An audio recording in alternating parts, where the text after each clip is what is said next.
I gotta start off by saying that I really love this phone.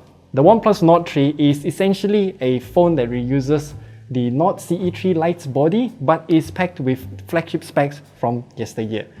I'm talking about the Dimensity 9000 chipset and also 16 gigs of RAM. While that is already enough to entice a lot of people, there are more to it than just the specs alone. I do think that OnePlus made the right choices and cut the right corners, and that is the reason why I really love this phone. Let's get started with the review. Taking a look at the phone, it is obvious that this phone is 100% identical to the OnePlus Nord CE3 Lite. They're just using a different color and they're calling this the misty green color, and it instantly reminds me of the green color of the Galaxy Z Fold 4. They are very similar and I really like this color. And surprisingly, we do have an alert slider on this phone too. It's the same as their flagship OnePlus 11. There are 3 levels available here, so you can select from ring, vibrate or complete mute. I really like this feature and I'm glad to see it in a Nord phone. Then if we take a look at the top of this phone, we have one black glossy dot. This is an IR blaster and I'm surprised to find it in a OnePlus phone, honestly. OnePlus also included another app to help you control all of your devices via the IR blaster as well. The app is simple to use, and if you're familiar with Xiaomi's IR blaster, then yeah, it's practically the same thing here. Let's continue to talk about the software. This phone comes with Oxygen OS 13.1 on top of Android 13.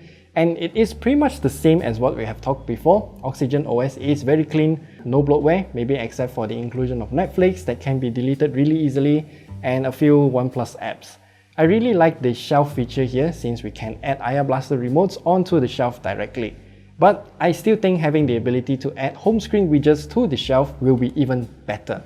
By the way, OnePlus is also upping their software update policy too. The OnePlus Nord 3 will have 3 generations of Android OS upgrades and 4 years of security patches. While this is not the best, it is still a very good step forward.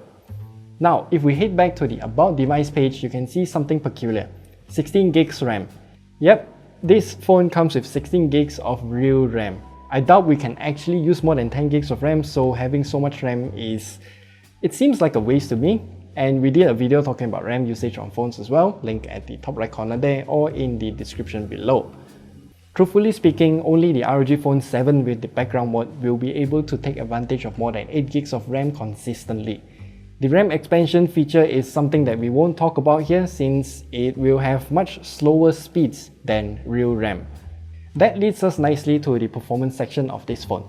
The Dimensity 9000 chipset is still a rather powerful one to this date, and we can play Genshin Impact at the highest graphical settings and still get above 40 FPS. The temperature is even better as it never reaches 45 degrees Celsius. But there is one thing that I need to repeat again. You see, this phone comes with a 120Hz screen, and the OnePlus Nord 3 can run some games at 120 FPS. Some because most games are literally not allowed to go beyond 60 FPS. That seems to be a limitation from Oxygen OS part, as I specifically selected PUBG New State to run at 90 FPS, but it only reaches 60 FPS and that's it. I do want to highlight one more thing, is that the speaker position of this phone is very good. I never blocked the speaker once when I'm playing any games on it, so good job.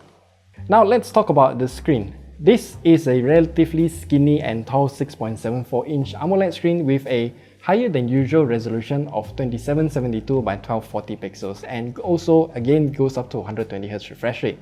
Of course, we tested the capabilities of this screen as well. Our colorimeter reports that it covers 99.87% of sRGB and 98.91% of DCI-P3 color gamuts, while having a maximum delta E number of 3.28. That's rather high, but I doubt anyone will notice the color differences anyway.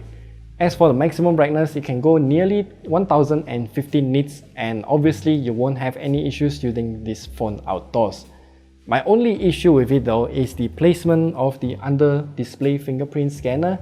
It's way too low and it's just not that ergonomic to use. Now then, the cameras. There are triple cameras on this phone, but one of them is the macro camera, so we'll be skipping over that. However, by just looking at some pictures taken by the OnePlus Nord 3, I think it's easy to tell why I love this phone so much. It takes amazing pictures, great details, fantastic clarity, magnificent colors, and also good white balance.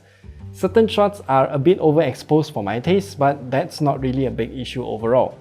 Even night shots are great too. I took this picture in a near pitch black area and the phone captured all of the details of every leaf and got the colors right. That is just amazing. The ultra wide angle camera though, this is a really basic one. I mean, yes, it can take pictures, but those pictures aren't exactly that good. The details aren't clear and the lack of details are further accentuated with the contrast bump.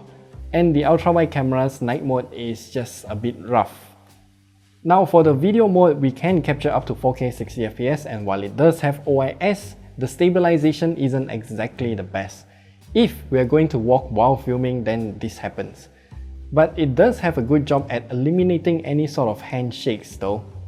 We can further increase the stabilization by turning on the Ultra Steady mode, which downgrades the recording to 1080p 60fps, but it manages to stabilize the video very well even at night.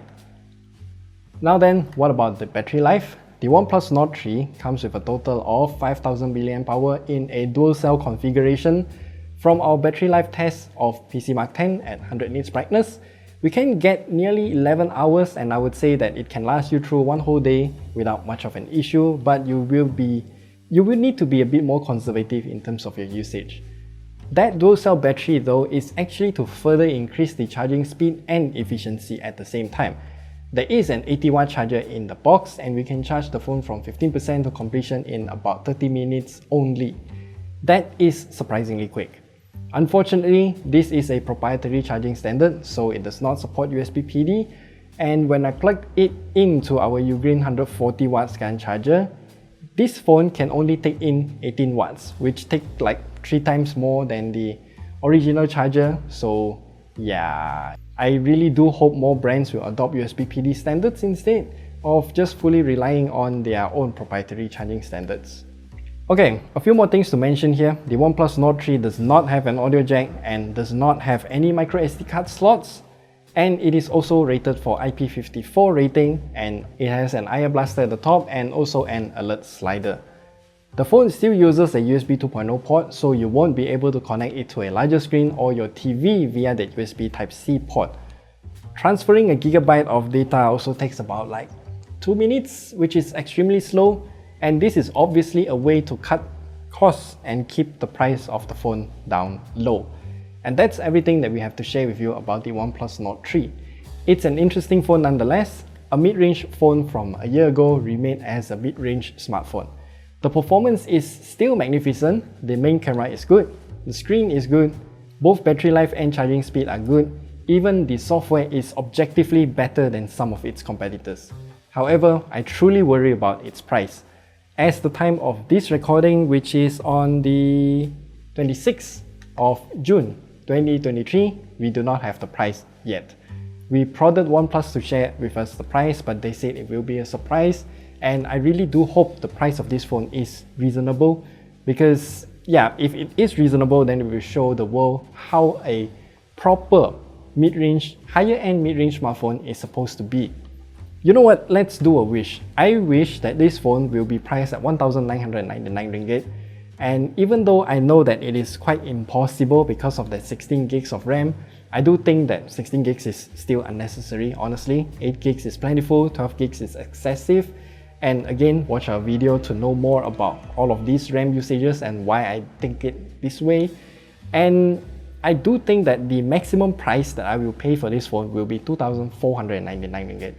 Anything higher than that will kind of defeat the purpose of this phone being a OnePlus experience for less money. I'll update the description and pin comment when we do have the price, and that will be our final conclusion about this phone. I'll see you guys in the next video.